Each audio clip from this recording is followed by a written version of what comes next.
All right, welcome back, guys. Today we're going to be covering institutional order flow.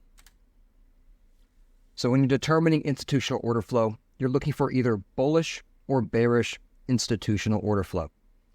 When we have bullish institutional order flow, the market will be breaking old highs and rejecting old lows or leaving those lows intact, right?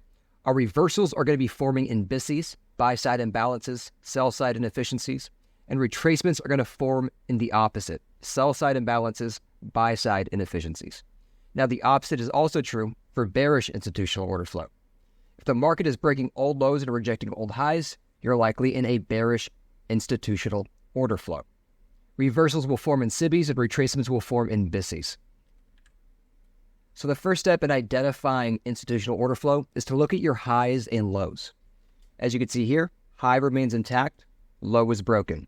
High remains intact, low is broken.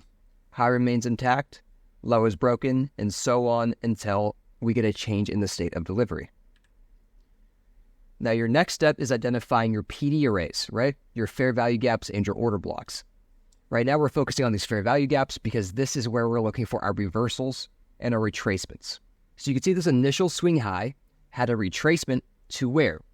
A sell-side imbalance, buy-side inefficiency. Once we are in that sell-side imbalance, buy-side inefficiency, we are anticipating a reversal to form. You can see we leave a breakaway gap and trade once more back into another hourly bearish fair value gap. And we see clear as day here, we form another reversal. More displacement lower, hourly fair value gap left behind, retraced to it, and reform a reversal inside of that sell-side imbalance, buy-side inefficiency. Now you can see that all the way down to the bottom of the chart, and we only have one bullish fair value gap where you can see that that's where our retracement forms, right?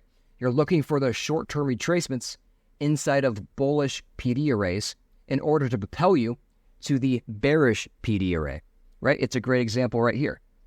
You have your range high and low. You have equilibrium here in the middle.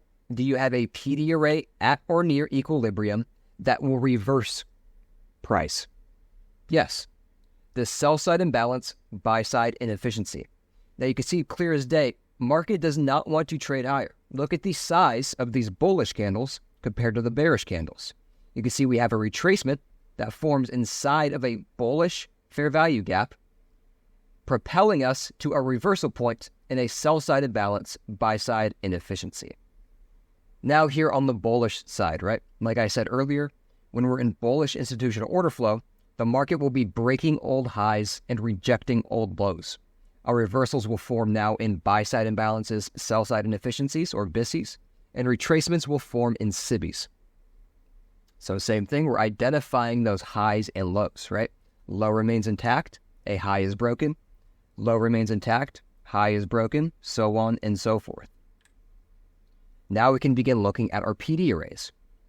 So what forms now in a sell-side imbalance? Instead of a reversal, we get a retracement. Where is the retracement going to? A buy-side imbalance, sell-side inefficiency, where we then get our reversal. We see the same thing here.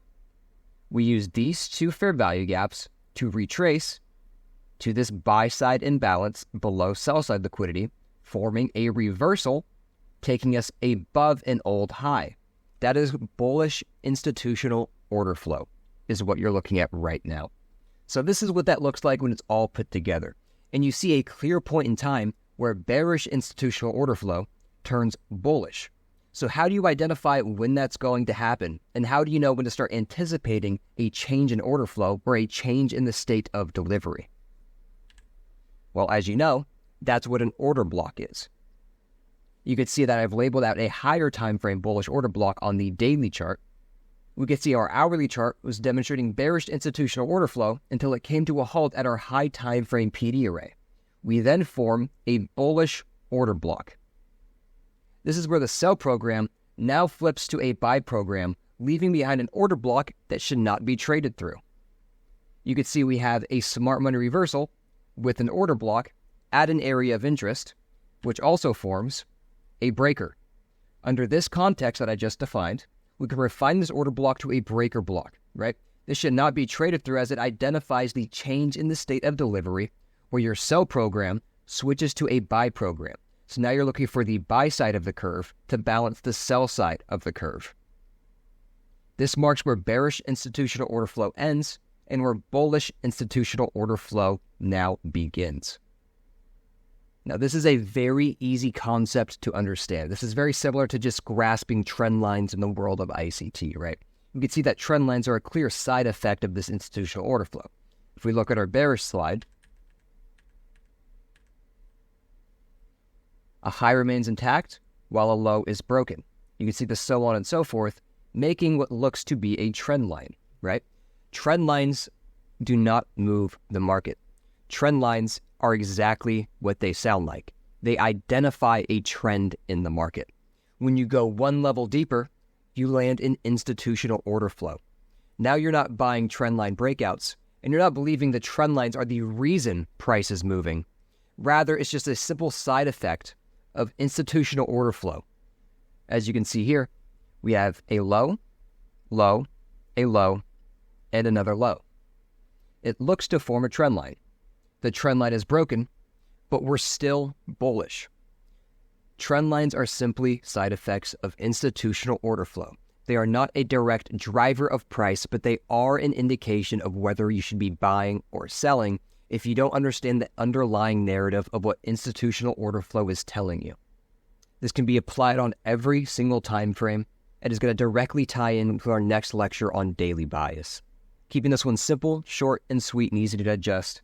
So go in, do some back testing, take some notes, and until next time, stay safe.